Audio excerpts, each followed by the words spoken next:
So guys, welcome back to your own channel Books Review. So in this video, we'll be talking about the page-by-page reduced syllabus explanation of physics for class 10th ICSE 2023 batch.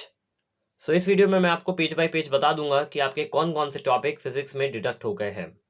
चलो video को बिना देर करे शुरू करते हैं. Chapter number 1 force में uniform circular motion आपका पूरी तरीके से डिडक्ट हो गया है. इसमें आपको example of constant speed through acceleration, differences between centrifugal and centripetal force, अब ये सब कुछ पढ़ने की ज़रूरत नहीं है.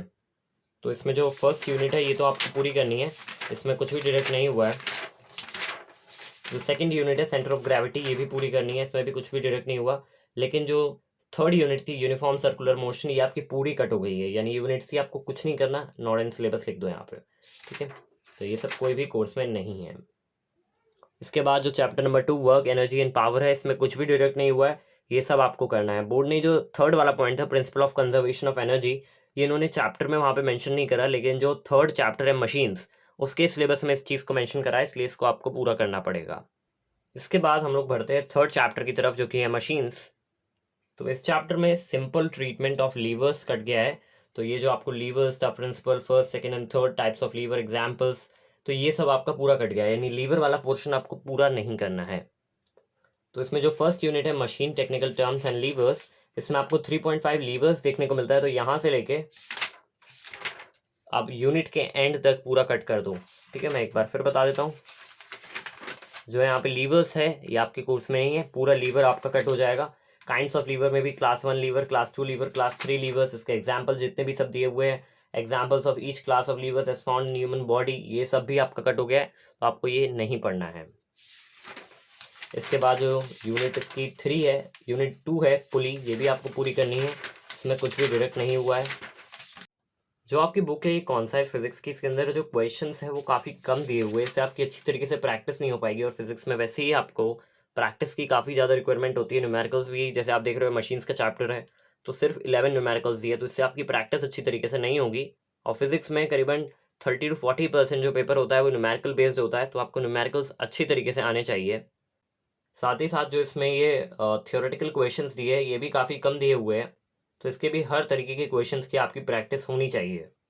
इसी वजह से आपको एक बुक की रिक्वायरमेंट है जिसके अंदर काफ़ी सारे क्वेश्चंस हो और उसके सही आंसर्स अवेलेबल हो. तो इसके लिए आप ये ओसवाल गुरुकुल की मोस्ट लाइकली क्वेश्चन बैंक आती है क्लास 10th के लिए 2023 एग्जामिनेशन के लिए, तो आप इसको परचेज कर सकते हो. ये काफ़ी सही बुक मुझे लगी. अगर मैं आपको इसका एक बार कंटेंट्स दिखाऊं तो इसमें सबसे पहले आपको चैप्टर एट ग्लैंस, देन फिर short answers, then figure based short answers, figure based long answers, short numericals, long answers, ये सब कुछ देखने को मिलता है. तो काफ़ी अच्छी तरीके से प्रैक्टिस हो जाएगी आपके हर तरीके के क्वेश्चंस के लिए. सबसे पहले आपको चैप्टर एट अ ग्लैंस में एक क्विक रिवीजन चैप्टर का देखने को मिलता है, जैसे आपका अच्छी तरीके से रिवीजन हो जाएगा. उसके बाद इस तरीके के शॉर्ट आंसर्स देखने को मिलते हैं आंसर्स के साथ, जिससे आप अच्छी तरीके से कर पाओगे अपने कोई भी क्वेश्चन को. और नंबर ऑफ क्वेश्चंस भी इसमें काफ़ी ज़्यादा है. अगर हम सिर्फ चैप्टर 1 के ही बारे में बात करें तो चैप्टर 1 में ही 93 आपको शॉर्ट आंसर्स देखने को मिल जाते हैं. शॉर्ट आंसर्स के बाद फिर आपको फिगर बेस्ड शॉर्ट आंसर्स देखने को मिलते हैं. फिगर बेस्ड शॉर्ट आंसर्स के बाद फिगर बेस्ड लॉन्ग आंसर्स, इसके बाद फिर शॉर्ट न्यूमेरिकल्स देखने को मिलते हैं. और साथ ही साथ इसके अंदर आपको previous year board exam questions भी देखने को मिलते हैं, यानी PYQs. तो आप चैप्टर को पढ़ के डायरेक्टली इन क्वेश्चंस को सॉल्व कर सकते हैं, तो इससे आपके प्रीवियस ईयर क्वेश्चंस भी हो जाएंगे, साथ ही साथ आपकी अच्छी खासी प्रैक्टिस भी हो जाएगी.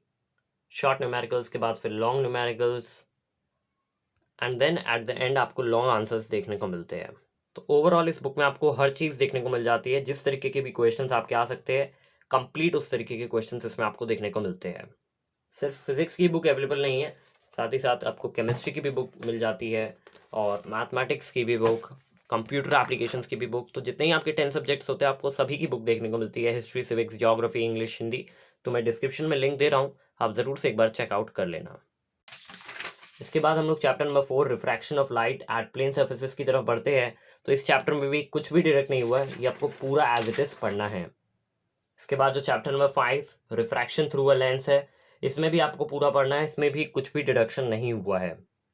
इसके बाद हम लोग बढ़ते हैं चैप्टर नंबर 6 स्पेक्ट्रम की तरफ. तो इस चैप्टर में स्कैटरिंग ऑफ लाइट आपका पूरा कट हो गया है, यानी simple applications of scattering of light, example blue colour of the sky. तो ये आपके कोर्स में नहीं है. तो इसके लिए जो इसकी पहली यूनिट है ये तो आपको पूरी करनी होगी, तो पूरी कोर्स में है. जो सेकंड यूनिट है electromagnetic spectrum and its broad classification, ये भी पूरी करनी है. लेकिन जो थर्ड यूनिट है scattering of light and its application, ये पूरी कट हो गई है। तो आप लिख दो नॉट इन सिलेबस, ये पूरी यूनिट आपकी कट हो गई है, आपको कुछ नहीं पढ़ना। इसके बाद चैप्टर नंबर 7 साउंड की तरफ बढ़ते हैं। तो चैप्टर नंबर 7 साउंड में loudness, pitch and quality of sound में सिर्फ आपको डेफिनेशंस एंड फैक्टर्स अफेक्टिंग पढ़ना है। जो स्कोप ऑफ सिलेबस में आपके characteristics of sound, objectives, nature, तो ये सब आपको नहीं पढ़ना, आपको सिर्फ डेफिनेशंस एंड फैक्टर्स अफेक्टिंग ही पढ़ना है। तो इसकी जो पहली यूनिट है वो आपको पूरी करनी है, पहली यूनिट में कुछ भी डिडक्ट नहीं हुआ है। तो सेकंड यूनिट है natural damped and forced vibration, ये भी आपको पूरी पढ़नी है, इसमें भी कुछ भी डिडक्शन नहीं हुआ है। जो थर्ड यूनिट है characteristics of sound and the subjective and objective nature, तो इसमें सिर्फ आपको कैरेक्टरिस्टिक्स जो होती है साउंड की, लाउडनेस, पिच एंड क्वालिटी, इसकी सिर्फ डेफिनेशन और फैक्टर्स अफेक्टिंग, जैसे लाउडनेस की यहाँ पे डेफिनेशन दी है और ये इसका फैक्टर्स अफेक्टिंग, ये सब दिए हुए हैं, तो सिर्फ आपको ये पढ़ना है। इंटेंसिटी, इंसेंटिसिटी कुछ नहीं पढ़ना आपको, तो यहाँ से लेके आप इसको यहाँ तक कट कर देना। फैक्टर्स जितने हैं ये सब पढ़ लेना। रिलेशनशिप यहाँ पे दी हुई है लाउडनेस एंड इंटेंसिटी के बीच, तो यहाँ से लेके आप इसको यहाँ तक कट कर लेना, पिच के ऊपर तक। इसके बाद जो पिच है इसकी आपको डेफिनेशन पढ़नी है, तो ये पूरा पढ़ लेना। यहाँ पे इसके फैक्टर्स अफेक्टिंग दिए हुए हैं, ये पढ़ लेना। यहाँ से लेके यहाँ तक फिर कट कर देना, ये नहीं आएगी, ठीक है। ये डायग्राम कर लेना है, बहुत इंपॉर्टेंट है, ठीक है। अभी ये सेमेस्टर 2 एग्जामिनेशन जो हुआ था बोर्ड का, उसमें आए थे ये, ठीक है। Subjective nature of the pitch and objective nature of the frequency, यहाँ से लेके यहाँ तक कट कर लेना, ये कोर्स में नहीं है। Quality and timber and wave form, तो इसमें आपको सिर्फ और सिर्फ डेफिनेशन पढ़नी है एंड फैक्टर्स अफेक्टिंग, ठीक है। ये फैक्टर्स अफेक्टिंग हो गए, ये सब कट कर देना। यहाँ पे quality of the sound depends, ये इसके फैक्टर्स दिए हुए हैं। Recognisation of the sound of two sounds by the quality, recognisation of the sources of two sounds by the quality, तो ये सब कुछ नहीं पढ़ना। म्यूजिक एंड नॉइज, ये सब कुछ नहीं पढ़ना। Comparison between music and noise, ये भी कुछ नहीं पढ़ना। फिर से मैं एक बार बता देता हूँ, सिर्फ इसकी डेफिनेशन एंड फैक्टर्स अफेक्टिंग, बस ये ऊपर लिख लेना, डेफिनेशन एंड फैक्टर्स, और कुछ भी नहीं पढ़ना। इसके बाद हम लोग चैप्टर नंबर 8 करंट इलेक्ट्रिसिटी की तरफ बढ़ते हैं। Derivation of expression for equivalent resistance, ये पूरा कट हो गया है, तो आपको इसको पढ़ने की ज़रूरत नहीं है। आपको सिर्फ उसका जो एक्सप्रेशन होता है उसको पढ़ने की ज़रूरत नहीं है, लेकिन जो उसके फॉर्मुलेज होते हैं वो पूरे पढ़ने पड़ेंगे। इस चैप्टर में जो इसकी फर्स्ट यूनिट है ये आपको पूरी पढ़नी है, इसमें कुछ भी डिडक्शन नहीं हुआ है। इसके बाद जो सेकंड यूनिट है इसमें आपको याद रखना है, एक्सप्रेशन आपको कहीं नहीं पढ़ना है। जैसे combination of resistors in series, तो जब भी सीरीज में हो तो इसका बस आपको ये फॉर्मूला याद रख लेना है, R1 यानी RE जो भी आपका इक्विवेलेंट रेजिस्टेंस होता है, R+R+N टाइम्स। तो आपको सिर्फ ये जो टिक लग रहा है फॉर्मूले, सिर्फ इनको ध्यान रखना है, कैसे आया, कैसे डेरिवेट करा, वो नहीं पढ़ना। ऐसे combination of resistors in parallel कैसे आया, ये सब कुछ नहीं पढ़ना, यहाँ तक पढ़ लेना। और ये फॉर्मुलेस जिसमें मैंने टिक लगाए हुए, सिर्फ फॉर्मुलेस जो ब्लू बॉक्स में है वो पढ़ने हैं। नोट पढ़ लेना है, नोट बहुत इंपॉर्टेंट होता है क्वेश्चंस करने के लिए। Combination of resistors both in series in parallel, ये सब पूरा पढ़ लेना। और यहाँ पे नोट दिया हुआ है, ये मोस्ट इंपॉर्टेंट है, ठीक है। तो ये अच्छी तरीके से कर लेना है, इसके बिना क्वेश्चंस नहीं कर पाओगे। तो बस एग्जाम में एक्सप्रेशन नहीं लिखने को आएगा, ठीक है। फॉर्मुलेज याद रखने होंगे, बस किस तरीके से वो आया उन सब चीज़ों को पढ़ने की ज़रूरत नहीं है, ठीक है। ये सब क्वेश्चंस बड़े इंपॉर्टेंट है, तो इनको करना मत भूलना। फिर जो यूनिट C है ये भी पूरी आ रही है, इसमें भी कुछ भी डिडक्शन नहीं हुआ है। इसके बाद जो आपका चैप्टर नंबर 9 है हाउस होल्ड सर्किट्स, इसमें 2 वे switch and staircase wiring deduct हो गया है। तो इसके लिए जो आपकी फर्स्ट यूनिट है तो आपको पूरी पढ़नी पड़ेगी। सेकंड यूनिट जो है इसमें आपको 9.6 में देखने को मिलेगा circuits with dual control switches staircase wiring, तो ये आपको नहीं पढ़ना। तो आप यहाँ से लेके इसको अर्थिंग ग्राउंडिंग के ऊपर तक कट कर देना, ठीक है। यहाँ तक इसको कट कर देना। मैं एक बार फिर बता देता हूँ, जो स्टेयरकेस वायरिंग था, डबल कंट्रोल स्विच जिसे कहते हैं हम लोग, यहाँ से लेके इसको यहाँ तक कट कर देना, कोर्स में नहीं है। इसके बाद हम लोग चैप्टर नंबर 10 इलेक्ट्रोमैग्नेटिज्म की तरफ बढ़ते हैं। तो इस चैप्टर में काफ़ी कुछ कट हो गया, मैं आपको सिलेबस से बताता तो आपको समझ में नहीं आएगा, तो मैं आपको यूनिट वाइज बता देता हूँ।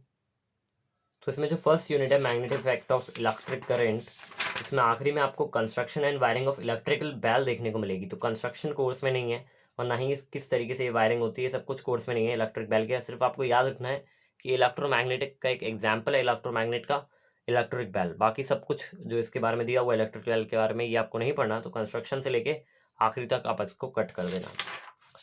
इसके बाद हम लोग unit B force on a current carrying conductor in a magnetic field and its application in DC motor की तरफ बढ़ते हैं।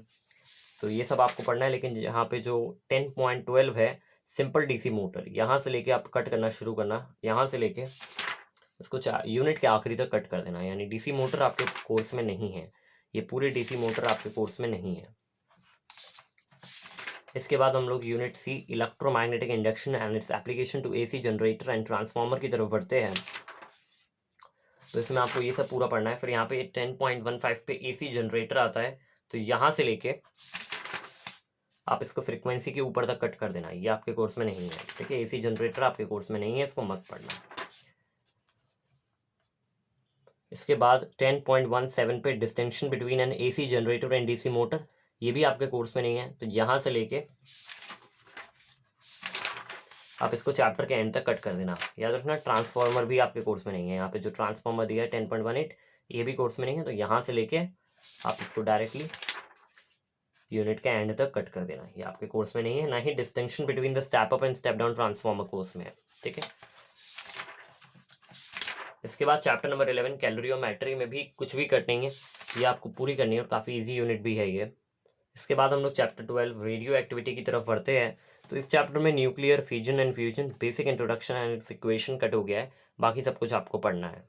तो इसके लिए जो इसकी फर्स्ट यूनिट है ये तो पूरी पढ़नी पड़ेगी, और मेन यूनिट यही है, बहुत इंपॉर्टेंट और बहुत आसान यूनिट है।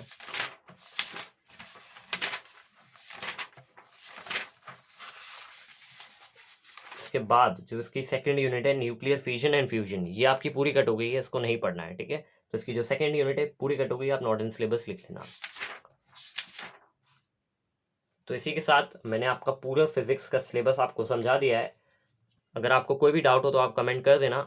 मिलते हैं किसी और वीडियो में नए किसी सब्जेक्ट के साथ। इस वीडियो में इतना ही। Thank you so much for watching.